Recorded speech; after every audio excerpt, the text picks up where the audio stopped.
So, hi everyone, and welcome back to MetaOS. I'm Siddharth and आज हम कुछ discussion करेंगे इस साल और अगले साल जॉब्स के बारे में। सबसे पहले आपको मैं ये चीज़ और बता दूँ, आप कहाँ कहाँ पे अप्लाई कर सकते हैं। एंड ये जॉब हम जिसके बारे में बात करने वाले हैं वो बेसिकली एक आईटी सेक्टर के बारे में है, जहाँ पे हमारा सॉफ्टवेयर, मोबाइल ऐप्स डेवलपमेंट, ये सब का जॉब्स अवेलेबल रहता है। आप किस तरीके से इस चीज़ के लिए कर सकते हो, अगर आप फ्रेशर हो तो, एंड अगर आप एक्सपीरियंसड हो, हम दोनों चीज़ें इसमें कवर करने वाले हैं आज। सबसे पहला इसमें जो पॉइंट आएगा वो ये रहेगा कि हमारे जैसे आपको पता ही होगा कि 2 टाइप्स की कंपनी होती है। एंड उन 2 टाइप्स में भी हर टाइप में और 2 सब कैटेगरीज होती है। सबसे पहले हम ये समझ लेते हैं, हमारे पास में एक कंपनी होती है, एक स्टार्टअप और एक एमएनसी, जो कि पहले से एक सेटल्ड कंपनी होती है। एंड हर कंपनी में एक प्रोडक्ट बेस्ड और एक सर्विस बेस्ड होती है, तो ये भी आपको समझना है। और अगर आपको कहीं पे अप्लाई भी करना है तो वो कहाँ पे आप अप्लाई कर सकते हो, naukri.com हो गया, लिंक्डइन हो गया, shine.com हो गया, ग्लासडोर हो गया, टर्निंग हो गया। तो ये डिफरेंट डिफरेंट प्लेटफॉर्म्स हैं जहाँ पे हम इसको अपनी अप्लाई भी कर सकते हैं डेली, और रेगुलरली चेक भी कर सकते हैं अपनी प्रोफाइल के लिए कि हमको क्या किस तरीके से कैसे जॉब्स मिल सकता है। अब इसमें सबसे इम्पोर्टेंट पॉइंट ये आता है आपका कि सबसे पहले ये एनालाइज करो कि तुम्हें फ्रंट एंड में जाना है, बैक एंड में जाना है, या फिर फुल स्टैक में जाना है, या मोबाइल डेवलपमेंट में, किस चीज़ में जाना है, वो सबसे पहले हमको डिसाइड करना होता है। जैसे कि हमको पता है कि नेक्स्ट ईयर जो है वैसे भी रिसेशन का पीरियड होने वाला है, तो इट्स इम्पॉर्टेंट कि आपको जॉब इसी साल मिले, क्योंकि अगर नेक्स्ट ईयर ट्राई करोगे तो चांसेस होंगे कि आपको वो लोग निकाल भी दे, बिकॉज रिसेशन में बहुत लोगों की जॉब जाती है। रिसेशन से टोटली बचो इस चीज़ में, जितना मैं आपको बता सकता हूँ। सेकेंडली, अभी जॉब्स मिलना बहुत मुश्किल हो रहा है, बिकॉज यहाँ पे एक इंडिया में ट्रेंड है, लाइक आपको कोई भी कंपनी हो, आपको 3 4 5 6 राउंड होकर ही जाना पड़ेगा, विच इज़ रॉन्ग।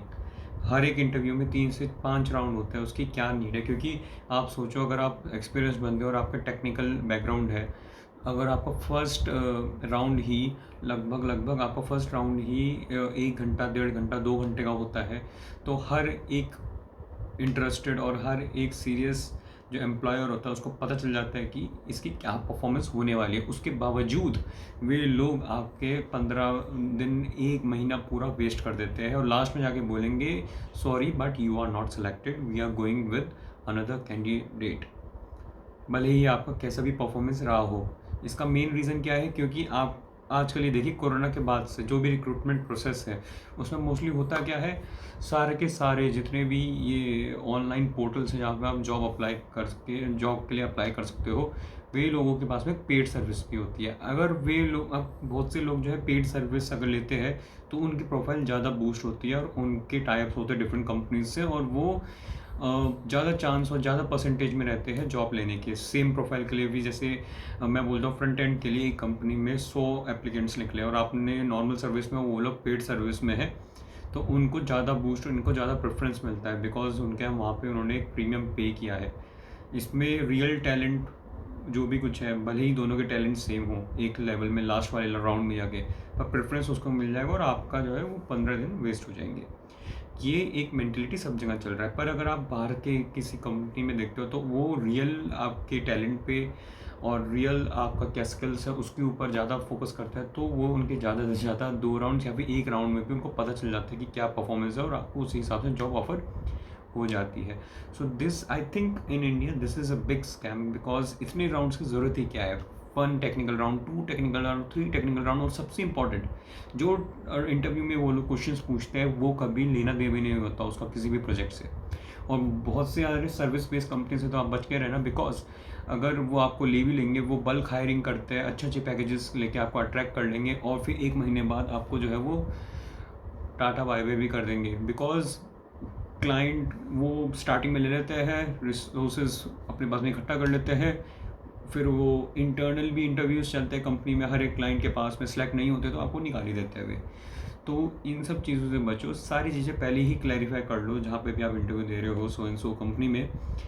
अपनी इंपॉर्टेंस समझो, मार्केट अपना रेट समझो, फ्रेशर्स के लिए नहीं, एक्सपीरियंस के लिए मैं बोल रहा हूँ, सारी चीज़ें पैरामीटर्स अपने ध्यान रख के चलो, और हर एक चीज़ का रिटर्न में ज़रूर लो कोई भी चीज़, और पहले ही मेक श्योर कर लो कि आप रिसेशन में तो नहीं हमको निकालोगे, या फिर हमारा जो परफॉर्मेंस है उसमें हमको कितना अप्रेजल एवरी ईयर हमको मिलेगा और किस टाइप से आपका रहता है ये सब पैरामीटर्स, लैपटॉप्स वगैरह सारी चीज़ें, ये आपके जितने पर्क्स होते हैं, मेडिकल इंश्योरेंस, सब चीज़ें पहले ही पूछ के रख लो।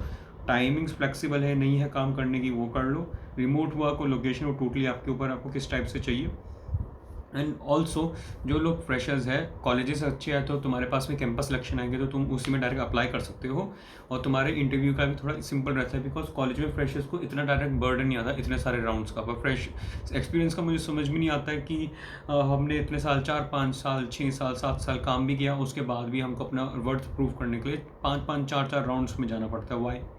Y do we need to do that? Simple सी बात है, हम एक्सपीरियंसड है भाई। अगर आप हमको एक कोडिंग या फिर कुछ भी चीज़ें देते हो या कोई आप प्रोजेक्ट कभी पूछते हो, उसमें अंडरस्टैंडेबल होता है एक राउंड में कि अच्छा आ गया। बोलते हैं इमीडिएट ज्वाइनिंग चाहिए, पर आपका वो फिर भी 1 महीना पूरा वेस्ट कर देता है इंटरव्यू के अंदर ही, और लास्ट में जाके जो मैंने आपको सिनेरियो बताया है वही होता है। फ्रेशर्स के लिए ये गाइड रहेगा कि आप पहले कॉलेजेस में अप्लाई करो, नहीं होता और आप अपने ऊपर ज़्यादा कॉन्फिडेंट हो, डायरेक्ट अप्लाई करो। बहुत सारे कॉन्ट्रैक्चुअल और अलग अलग जॉब्स भी होते हैं। अगर आपको भागी कोई कंपनी से जितने भी पोर्टल्स हैं वहाँ से मिलता है अपॉर्चुनिटी, डायरेक्ट हिट करो। हाँ, फ्रेशर के लिए डिफरेंट राउंड्स होते हैं, पहला स्क्रीनिंग, उसके बाद में बेसिक टेक्निकल, फिर हायर टेक्निकल, फिर मैनेजरियल, एंड उसके बाद में आपका HR वगैरह भी हो जाता है। फ्रेशर्स के लिए होता है, मैं मानता हूँ, पर जो एक्सपीरियंस्ड है उनको क्या प्रॉब्लम है, मुझे ये नहीं समझ में आता है। And there is no such clarity like कि फ्रंट एंड का ज़्यादा पैसा मिलता है, बैक एंड का ज़्यादा मिलता है। सब कुछ आपके स्किल्स और वर्क और आपके एक्सपीरियंस के ऊपर ही डिपेंड करता है। There is no such discrimination. तो ये था एक छोटा सा मेरा डिस्कशन कि किस टाइप से अभी क्या सिनेरियो चल रहा है जॉब्स में और कितना डिफ़िकल्ट और एक मखोटा पेन रखा है रिक्रूटर्स ने भी आपको अप्लाई करवाने के लिए। सो अगर वीडियो अच्छा लगा और इसी टाइप का और कंटेंट डीप में अगर एक्सप्लेनेशन इसका और समझना हो, सो प्लीज़ वीडियो के नीचे कमेंट कर देना। वीडियो अच्छा लगा तो प्लीज़ वीडियो को लाइक कर देना एंड प्लीज़ इसे अपने सभी दोस्तों के साथ में शेयर कर दो, जिससे कि पूरे इंडिया की सिचुएशन सबको समझ में आता है। और अभी तक अगर आप अपने चैनल को सब्सक्राइब नहीं किया तो प्लीज़ चैनल को सब्सक्राइब कर दो। मेरे पास में कोडिंग का फ्रंट एंड बैक एंड सारा कुछ है, rest APIs, gaming live videos, unboxing of technology, सब चीज़ें करता हूँ almost absolutely for free of cost. Video अच्छा लगा तो प्लीज़ वीडियो को लाइक कर देना, चैनल पर नए हो तो प्लीज़ चैनल को सब्सक्राइब कर देना। मिलता हूँ आपसे नेक्स्ट वीडियो में, टिल देन बाय।